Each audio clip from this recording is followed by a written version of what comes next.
Halo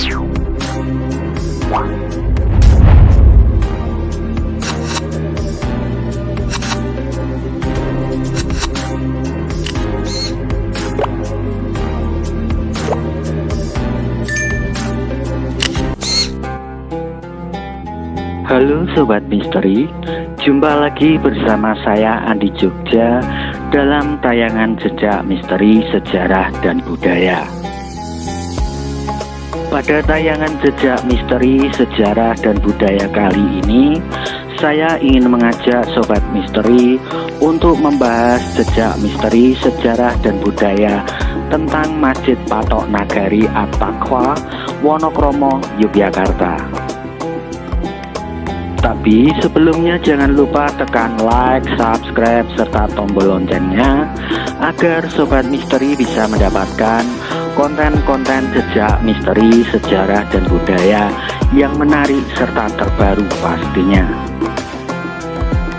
Masjid At-Taqwa Wonokromo adalah merupakan salah satu masjid patok nagari Kesultanan Mataram Ngayogyakarta Hadiningrat dengan konsep 41 yang terletak di Dusun Wonokromo, Pleret, Bantul, Yogyakarta. Lokasi dari Masjid Patok Nagari At-Taqwa Wonokromo ini tidak jauh dari tempuran Sungai Opak dengan Sungai Gajah Wong. Berdirinya Masjid Patok Nagari At-Taqwa Wonokromo ini tidak bisa dipisahkan dari seorang tokoh agama Islam yang bernama Kiai Muhammad Faqih. Kiai Muhammad Faqih merupakan seorang guru agama Islam yang bertempat tinggal di Desa Ketonggo.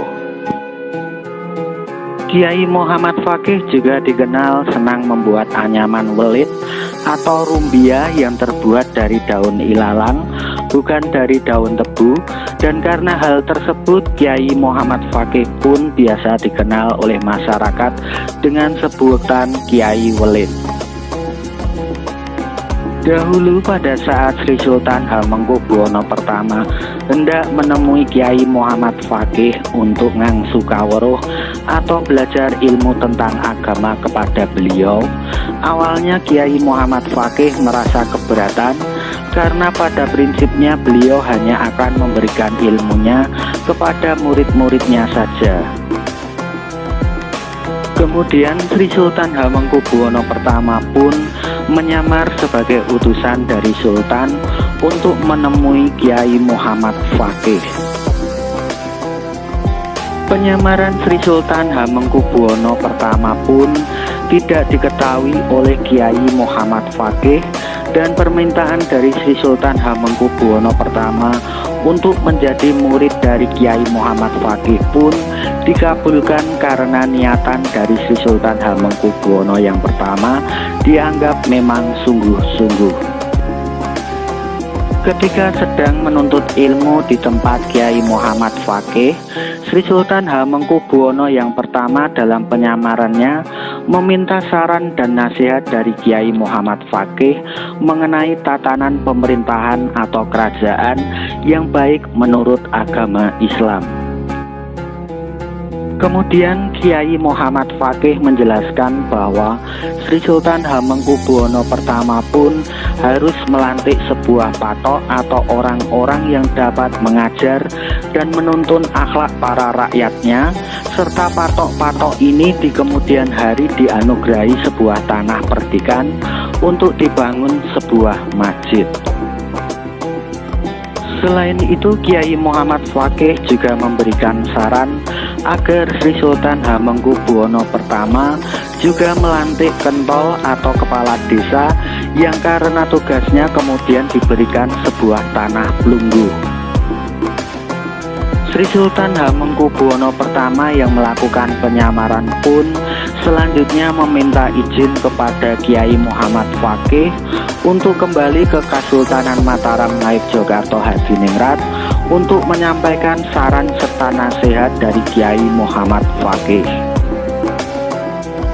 Kemudian Sri Sultan Hamengkubuwono I pun akhirnya melantik dan membuat patok-patok tersebut yang ditempatkan di keempat penjuru arah mata angin, yaitu Melangi di sisi bagian barat, Ploso Kuning di sisi bagian utara, Babatan di sisi bagian timur, dan Dongkelan di sisi bagian selatan.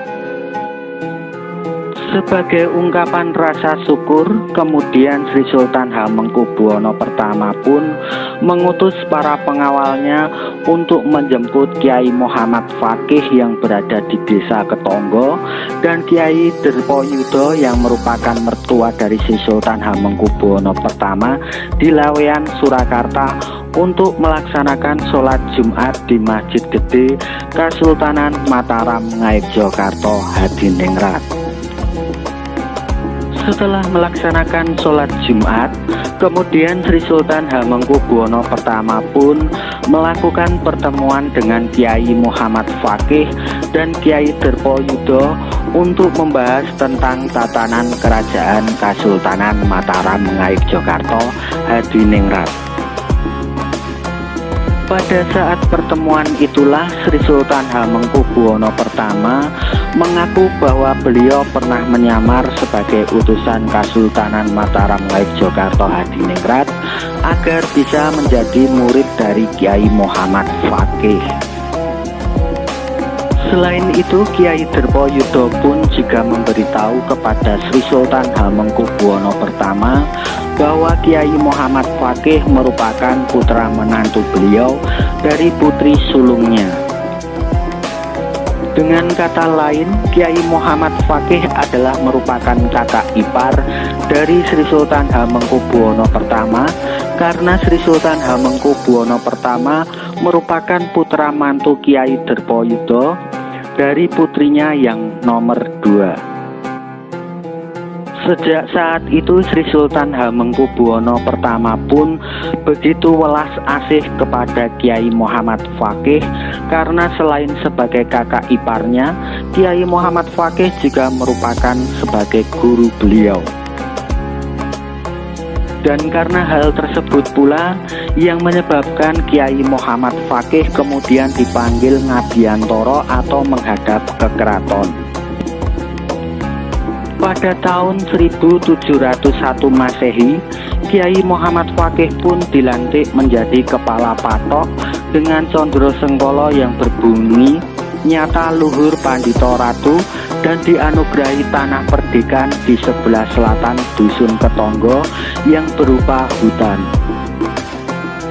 Karena tanah perdikan tersebut berupa hutan yang banyak ditumbuhi oleh pohon awar-awar, maka daerah tersebut pun biasa disebut dengan alas awar-awar. Tanah anugerah dari Sri Sultan Hamengkubuwono I yang masih berupa hutan awar-awar tersebut kemudian oleh Kiai Fakih dibabat alas dan didirikan sebuah masjid dengan nama Masjid At-Taqwa. Setelah pembangunan masjid selesai, lalu Kiai Muhammad Fakih pun menghadap kepada Sri Sultan Hamengkubuwono I untuk melaporkan bahwa amanah tanah perdikan dari Sri Sultan Hamengkubuwono I telah selesai dibangun sebuah masjid. Kemudian atas amanat dari Sri Sultan Hamengkubuwono I, daerah tersebut pun diberi nama Wonokaroma yang memiliki arti sebuah tempat yang benar-benar mulia. Pada tahun 1702 hingga 1705 Masehi, Sri Sultan Hamengkubuwono I berniat untuk menunaikan ibadah haji. Namun karena keadaan Kasultanan Mataram Ngayogyakarta Hadiningrat belum begitu aman, maka beliau pun mengutus Kiai Muhammad Fakih ke Mekah untuk menghajikannya. Kiai Muhammad Fakih pun akhirnya berangkat dan bermukim selama 2 tahun di Mekah karena pada tahun pertama beliau menunaikan ibadah haji untuk dirinya sendiri dan pada tahun kedua beliau baru menunaikan ibadah haji untuk Sri Sultan Hamengkubuwono yang pertama. Pada saat perjalanan pulang dari Mekah menuju Kasultanan Mataram Ngayogyakarta Hadiningrat, Kiai Muhammad Fakih meninggal dunia karena kapal yang beliau tumpangi karam di Selat Malaka. Dan karena hal tersebut, Kiai Muhammad Fakih pun mendapatkan gelar anugerah nama Kiai Sedo Laut. Mari kita jaga warisan sejarah dan budaya leluhur ini agar kedepannya Masjid Patok Nagari At-Taqwa Wonokromo Yogyakarta ini bisa tetap lestari dan bisa menjadi salah satu bukti dari sejarah peradaban bangsa ini. Karena sebuah bangsa yang besar tidak akan pernah bisa lepas dari sejarah dan budaya yang ada. Demikianlah kisah jejak misteri sejarah dan budaya tentang Masjid Patok Nagari At-Taqwa Wonokromo Yogyakarta.